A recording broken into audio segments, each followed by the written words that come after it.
E aí pessoal, Cristiano para mais um vídeo. Sim, vamos embora falar sobre Brasil contra Japão, confronto definido aí para a próxima fase no mata-mata. E deixa já começar aqui, torcedores, calmem que sim, o Brasil não vai perder esse jogo. Eu me recuso a acreditar que o Brasil vai perder esse jogo contra o Japão. Primeiro é que o Japão, apesar de tudo, é uma boa seleção, muito mais organizada e muito mais capaz de fazer barulho e causar problemas ao Brasil. Mas repito, o Brasil não vai perder esse jogo. Sim, bora falar sobre esse jogo porque o Brasil passou aí da fase de grupos.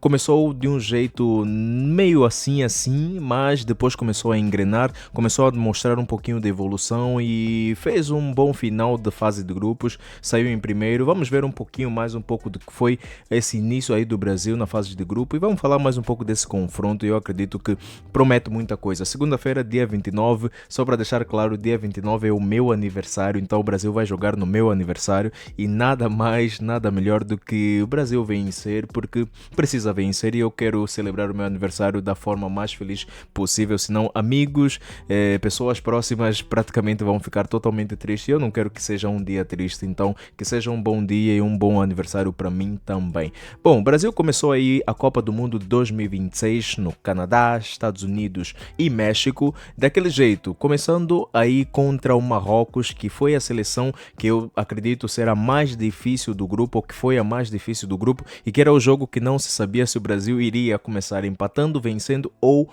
perdendo, então poderia dar qualquer coisa e como foi um jogo empatado por uma bola a uma, num jogo onde no início e praticamente no final o Brasil meio que perdeu o domínio do jogo e talvez até nem teve o domínio do jogo e Marrocos se mostrou uma seleção muito mais organizada, controlou muito bem a bola e fez realmente muita confusão para o Brasil, tomando assim o primeiro gol no início, o Brasil tendo que ir buscar com um jogo meio que individual do Vinícius Júnior, sem identidade nenhuma e o Brasil sofreu no início, vamos assim dizer que o Brasil realmente sofreu contra o Marrocos e era o jogo mais difícil. Venceu contra o Haiti, nada mais do que uma obrigação vencer o Haiti, com todo respeito ao Haiti, mas era para vencer e era realmente um jogo mais fácil e venceu também facilmente a Escócia. Se bem que eu tenho eu ganhei no meu trabalho um copo por ter acertado o placar que o Brasil ia vencer. O Brasil venceu mais ou menos 3-0 e eu disse que o Brasil ia vencer 3-0, se bem que eu acertei contra o Haiti, contra a Escócia e eu ganhei um copo. Deixa eu mostrar o copo aí para vocês. É isso, simplesmente não estou sendo patrocinado para falar sobre isso, mas ganhei praticamente aqui a caixa e ganhei um copo da seleção brasileira para vocês verem aí que eu sou um torcedor nato. Esse aí é um copo que eu ganhei por ter acertado o placar do Brasil contra a Escócia e aqui tem um detalhe muito bom, eu vou ter que reverter a imagem porque essas são todas as copas ganhas pelo Brasil, 1 estrela, 2 estrelas, 3 estrelas, 4 estrelas e aí o Penta, quando o Brasil praticamente em 2002 venceu mais uma vez a Copa. Então, para dizer que eu torço muito para o Brasil e o Brasil, como eu disse, começou mal, Marrocos, depois venceu o Haiti muito bem e no terceiro jogo que eu diria que foi o melhor jogo aí do Brasil, o Brasil conseguiu mostrar coisas que eu queria muito aprofundar aqui, que foi a identidade de jogo. O último confronto entre Brasil e o Japão, praticamente um amistoso, o Brasil perdeu. Foi um jogo entre o Brasil que deu 3-2 aí para o Japão, num jogo que o Brasil poderia muito bem ter vencido, mas acabou deslizando, acabou errando muito. Foi um jogo que o sistema defensivo do Brasil não estava das melhores. Tiveram aí até o goleiro Hugo Souza, o goleiro do Corinthians, mas que de alguma forma teve alguns erros, os defesas também, o Bremer e companhia, o Beraldo, mas que de alguma forma não foi um bom jogo para o Brasil e o Japão acabou vencendo e levando a vitória nessa partida aí que foi o último amistoso entre Brasil contra o Japão, se bem que o Brasil domina o confronto há muito tempo, são mais de 14 vitórias ali entre Brasil e Japão, mas o Japão costuma ser uma seleção que dá problema para o Brasil, que incomoda realmente o Brasil, porque é uma seleção coletivamente muito boa, uma boa saída de bola, um bom coletivo, conseguem trocar passes muito bem e sabem também usar a profundidade quando o sistema é de recepção de bola ou quando eles praticamente conseguem receber a bola e partem em contra-ataque. É uma seleção também que sabe usar muito bem a velocidade e jogar no contrapé também, que é uma das melhores qualidades que o Brasil tem hoje através do Vinícius e companhia. Então, O Brasil perdeu no último amistoso e agora tem uma grande chance de poder reverter numa fase de mata-mata contra o Japão, que é o primeiro teste, sendo que o Brasil hoje, como eu disse, está apresentando uma boa identidade de jogo e vai precisar muito do Bruno Guimarães, muito do Paquetá e muito do Casimiro também, que eu sempre falo,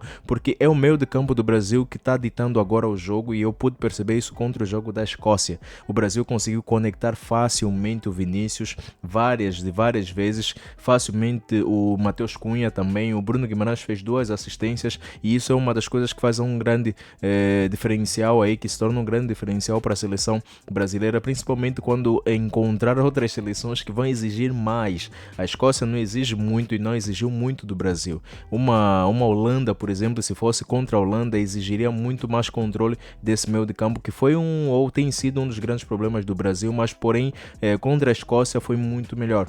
O Paquetá, o Bruno Guimarães, o Casimiro, que são aí os jogadores que cuidam desse meio de campo do Brasil, porque são a base da seleção aí do Brasil, porque Carlo Ancelotti não vai mudar isso facilmente. No máximo seria mexer um Paquetá, seria mexer talvez aí um Matheus Cunha lá na frente para jogar com o Danilo do Botafogo, que sempre falam, né? Aí para jogar um pouquinho mais para frente, senão vai ser essa a base da seleção. Então depende muito desses jogadores com uma boa criação para conectar aí o Vinícius, que atualmente tem jogado muito entre os defesas. E teve uma grande dúvida que eu preciso já colocar aqui de início.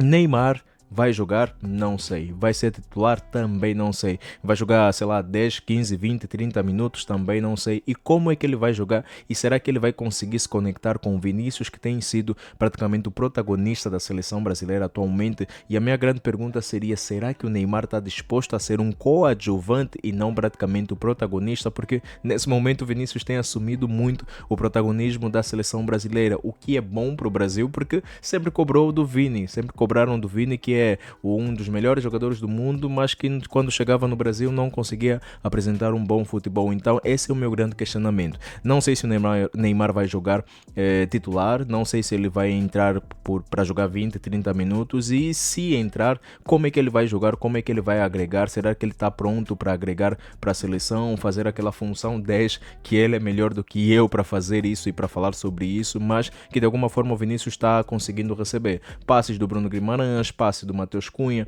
aí uma boa infiltração às vezes do próprio Paquetá. Então é importante saber se o Neymar vai conseguir trazer mais um pouco de molho ali, mais um pouco de sal aí para essa seleção, porque realmente o Brasil está jogando aí com um falso 9, que é o Vini, está jogando com um falso 9, que é o Matheus Cunha, mas quando necessário ele se apresenta mais na área, e eu preciso saber realmente, e é importante que todo mundo saiba, se vai valer muito a pena ter um Neymar, sendo que o Brasil agora está apresentando um pouquinho de identidade de jogo, que eu estou sempre a repetir, e é importante, mas quando vir uma seleção muito mais organizada, essa é a minha questão. Uma Holanda da vida, eu queria ver muito esse jogo, porque o Brasil precisa ser testado. O Brasil precisa ser testado no sentido de que talvez o Brasil ainda não foi tão obrigado assim a sofrer, ou não foi ainda, sei lá, colocado à prova, e é importante porque só desse jeito é possível sonhar com um novo título aí da Copa do Mundo para o Hexa chegar. É preciso passar pelos grandes. Então, por mais que viesse uma Suécia que era mais fácil, é importante saber como o Brasil vai jogar diante de uma seleção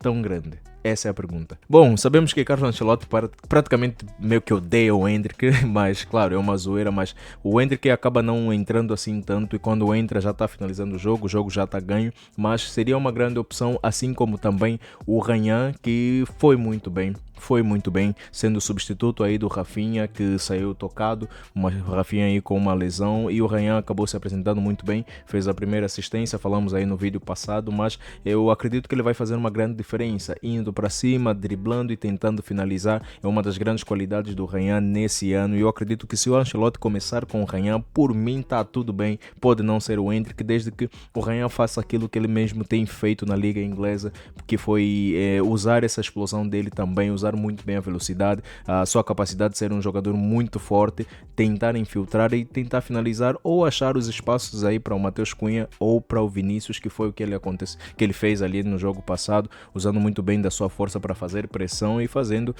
a seleção aí da Escócia errar bastante.